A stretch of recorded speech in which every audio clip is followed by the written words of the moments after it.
You know, it really doesn't take much for a man to be happy when you really think about it. Welcome back to the madhouse. Sorry I've been away a while, but I do have a life. And making videos is kind of low on the priority list right now.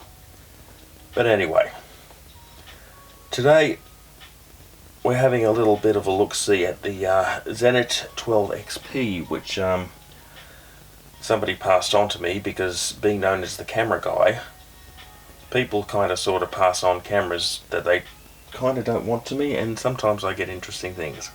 And this is one such camera, the Zenit 12XP. Manufactured from 1982 to 1994, 1.1 million units produced.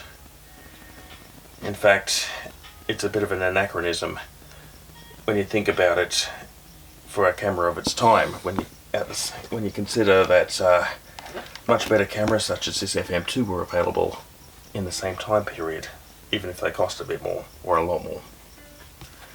The FM2 here I consider to be the high watermark of the mechanical 35mm SLR camera. And in comparison, the Zenit is a clunky anachronism, obsolete, but they were very cheap, and they are quite plentiful even today. Now, underneath the mechanicals, you'll be surprised to know that, tracing its lineage back far enough, it's in fact the same mechanicals as the pre-World War II Leica 2 rangefinder, and it evolved eventually into this. Now, this is rather nice in condition, considering this is the third one of these that I've had, and the other two have had terrible viewfinder separation and were practically unusable. But this one doesn't have that. It's absolutely pristine, wonderful. In fact, I can't fault its condition at all, which is why I thought I'm going to get some batteries and a roll of film and take a punt. Now, it does have TTL metering, which is good. It's an average TTL metering system, and it takes in the back two LR43 batteries, not like the LR44s which the Nikon and other cameras have. They're the slightly thinner ones, and they take a bit of effort to find, but you can find them. Now, the top deck is fairly basic. We've got a shutter speed dial with 6 settings on it. We have 1/30th of a second, which is the flash sync speed with the little X there, through to 500th of a second plus bulb. And on the right we have the film advance lever, which has a shutter, a very, very long throw. So you're not going to be shooting this thing very fast. And the shutter counter has to be set manually. And of course, rounding off the come on, it's a manual 35mm SLR. It's pretty good. It's not much to it, really. If you can't work this out, then you probably shouldn't be out in public unsupervised. Basically, loading and unloading is fairly simple. Pull the advance lever up. I'm not going to do that because there's a roll in it. Open up, load your film, close it up, wind on, and you're ready to go.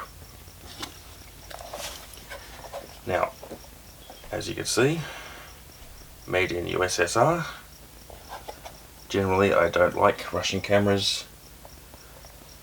I certainly have a well-known loathing for Praktikas, but I thought, you know what, it didn't cost me anything, and someone gave it to me. I thought, and it's in such nice condition, I thought I'd give it a go. And to my surprise, it actually works beautifully. For how long though? But we'll soon find out, because I've decided to keep this one in my collection. What else can I say about it? It's Zenit, it's Russian, it's very cheap. I've seen them on well, it's not as cheap as they used to be. The first one that I bought cost me $9 at a thrift shop, and that was a few years ago. Now I'm seeing them go for something like $60 to $100, which is because every film camera is going up at the moment.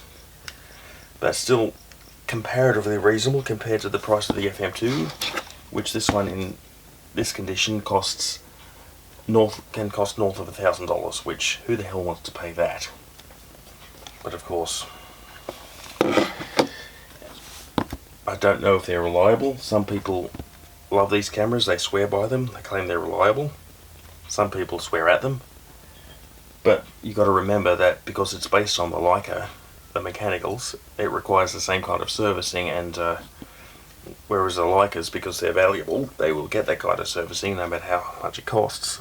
These things generally don't because they're so cheap. And if they break, well, I don't know, it's basically take your chances.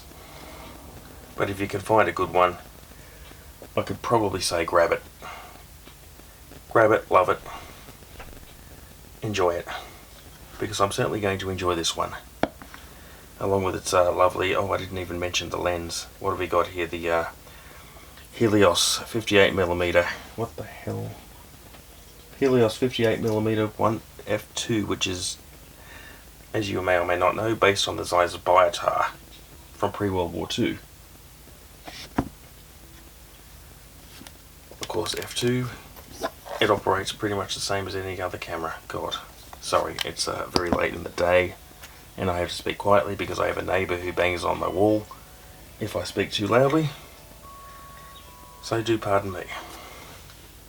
So there it is. Zenit 12 XP. Signing off.